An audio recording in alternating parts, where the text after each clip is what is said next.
Today, I want to talk about friends. I feel like this topic has come up a lot, and I feel like a lot of people, especially right now, are going through a shift and a change. It's interesting and it's not coincidence that everyone's doing it at the same time. Um, One thing I noticed is people like to use the term BFF, best friend forever.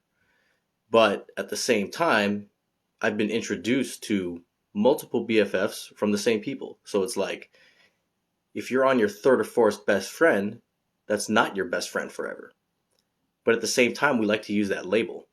When we use that label, best friend, that puts one person up on a pedestal and that almost lowers the label you put on all your other friends. And that can have a negative effect. You put this one person on a pedestal and then you rely on them for everything and anything. But the reality is you're two different people with two different interests, two ways of thinking. Typically, it is someone you align with and you think the same way with. But then that's who you also go to for advice on almost everything, right? Then it becomes you have two people with the same perspective looking at the same problem, giving the same advice. That creates a very narrow minded perspective because you're now only thinking the same as your best friend. When you have multiple people you're close to that you kind of open up to, they'll give you their input, but they're all different people. So you have all these different inputs from different perspectives that you then take the best parts from and create your own self opinion of whatever the issue is. Um, the other thing with like a best friend, sometimes people become very controlling or they become selfish or jealous of their best friend when they make new friends. But that's that's not how it should be. Star Wars is a pretty good example of this, where the Jedi mindset is you're not supposed to have a lover because love throws the balance off of things. With every, it's like yin and yang. With every positive, there is a negative. With every negative, there's a positive. So if you have this deep passion for someone that you love, that also means the flip side of it is this person you would do anything for, even if it's negative or violent or malicious.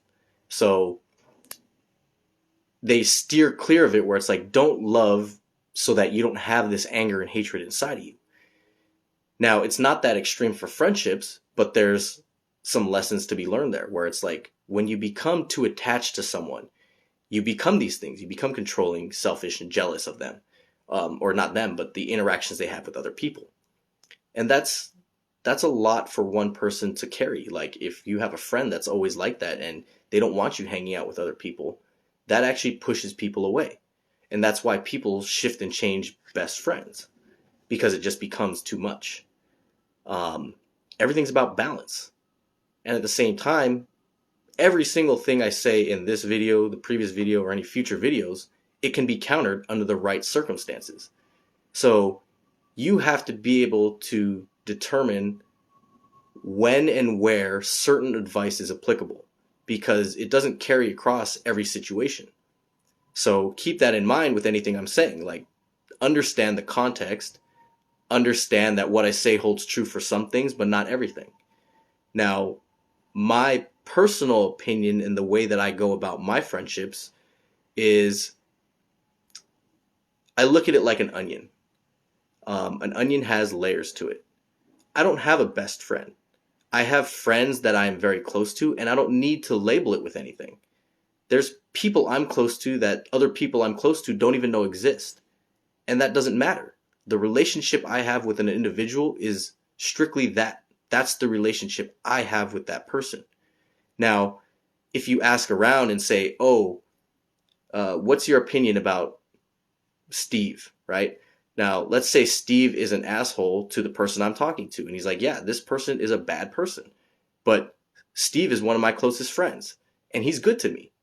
That doesn't mean Steve is a good person.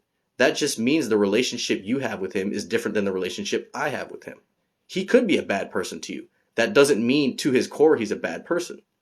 It's just, it could be, honestly, he treats you like a bad person because you're the bad person, right? These are things we don't realize or think of. Back to that onion, there's layers to your friendships.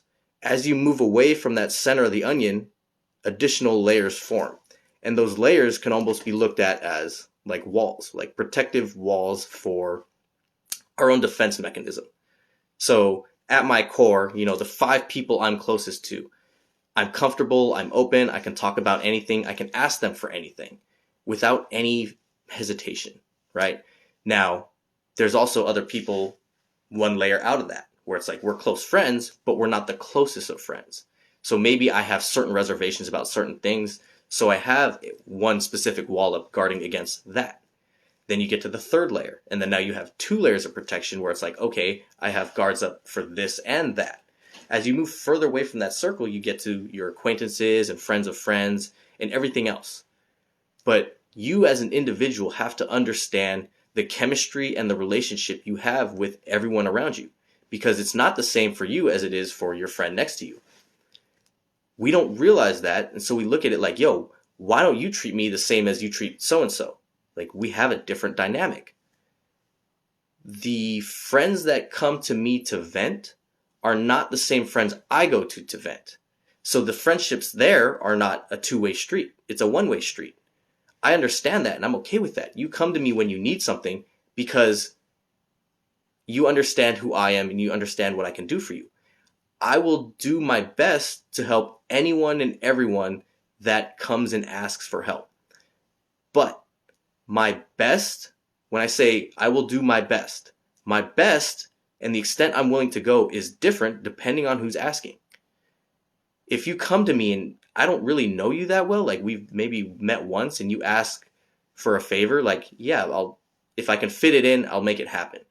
But if we're super close and you call me at 4 a.m. because you're stuck somewhere and you need a ride and it's dangerous, I'll get the fuck up and go, right? I won't do that for everyone, but it's all circumstantial. It depends on the relationship you have with somebody. At the same time, like, you can't always be there for everyone, but that doesn't mean you can't help. I've literally had a friend call me and was like, yo, I'm like stranded. I need a ride, this and that, right? I was out of town. I knew they called me because they've kind of run out of options. Like, you don't have other people left to call, so you're calling me. That means you're desperate. This is a close friend, so I'm going to take that extra step and help. What I did was I called another friend who didn't know this person. That person, on behalf of me, because they know who I am and we have that relationship where I can ask for anything, I called and said, hey, I need you to go right now late at night and pick up my friend.